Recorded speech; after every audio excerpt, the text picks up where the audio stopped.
I think Sunak probably thinks what Lee Anderson said was sort of wrong and dangerous, and what Liz Truss has said is just stupid and doesn't require him to have an opinion on it. Mr. Speaker, his predecessor spent last week in America trying to flog her new book.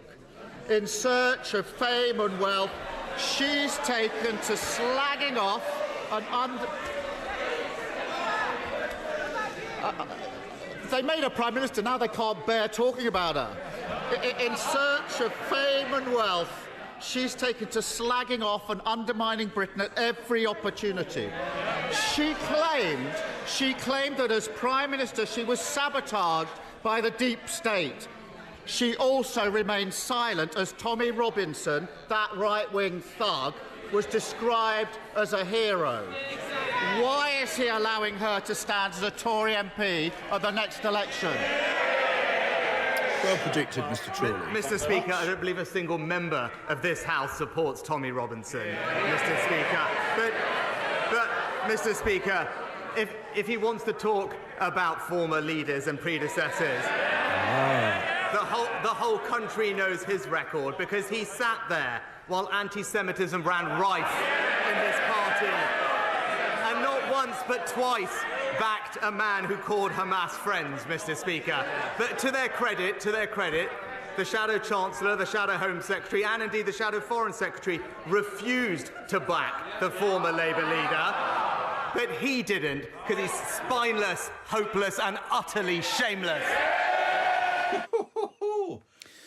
Game on, people. Yeah. I think there might be a general election this year, you know. Well, you predicted it. You predicted it, Matt. He called on Liz Truss to have the whip taken away, but he has come back with the Jeremy Corbyn rejoinder. And actually, I wonder if Liz Truss is in the chamber. And I also wonder whether, seeing Angela Rayner obviously sitting next to Keir Starmer, whether the Prime Minister will seek to raise that issue, which has been playing, obviously, in the press this week about her council. About the council house as the Mail on Sunday, which she bought her council house and then wants to limit the ability of other people to do the same thing. I mean, if it's just basically a smear fest, it does appear to be that way we're then heading. Who knows what's going to come out in the next. The interesting thing about this, though, is that last week both leaders almost decided and kind of mutually agreed not to have a fight. This week, they kind of both know they've got problems behind them.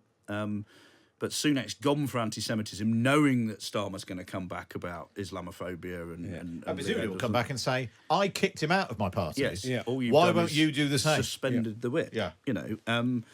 But yeah, they both seem to want to have a proper dust-up. So, I mean, obviously there'll be people out there who will say this is another regrettable example of more heat than light, and others will say they're glad they tuned in again this week.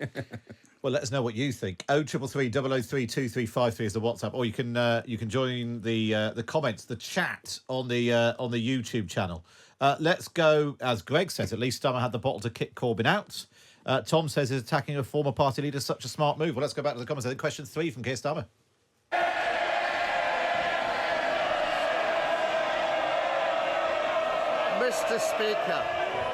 Mr. Speaker, I've changed my party for the better. He is being changed by his party.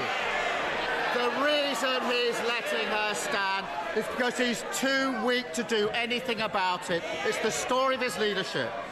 When they refuse to accept any blame for the ruin of the last 14 years, you do wonder who they think has been running the country all this time.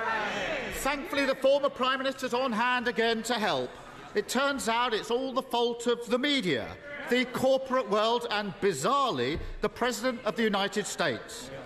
Winston Churchill once said, the price of greatness is responsibility. Now, I don't think the British public are expecting greatness from this Prime Minister, just a bit of accountability. So doesn't think it would be great if, just for once, the Tories actually took some responsibility.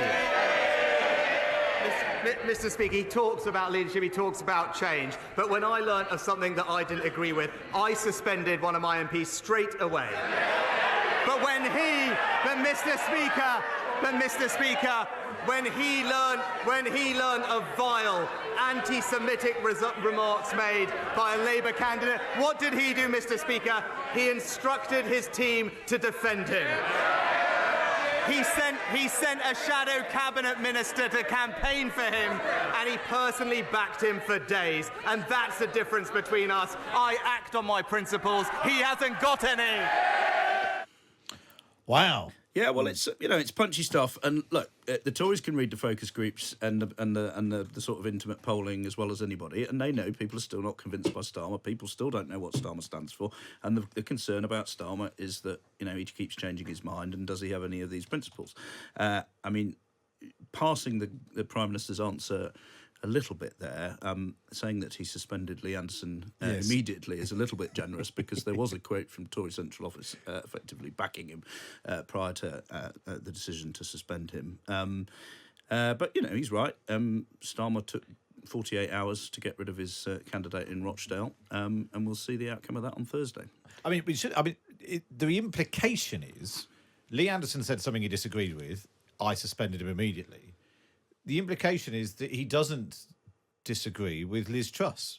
If you follow the logic of that, if someone says something which I think is unacceptable, I would draw the whip immediately.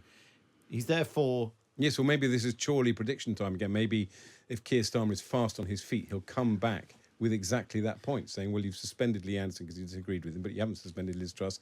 Do you agree with her then? But then it becomes a bit torturous for the viewer, unless you're completely sort of a Westminster Village aficionado. I think Sunak probably thinks what Lee Anderson said was sort of wrong and dangerous, and what Liz Truss has said is just stupid and doesn't require him to have an opinion on it. Not a brilliant question from Keir Starmer then? A weird Churchill quote both, in the middle? Both sort of, so far, they've all been sort of open-ended. They've been questions that are taunts and have just left it free for Sunak to come back. There's been nothing awkward that he's had to answer or had to dodge.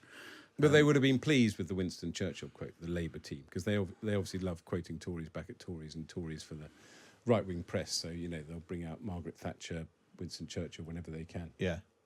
Well, let's go. This is PMQs Unpacked with Matt Chorley, joined by Tim Shipman and Ed Vaizey.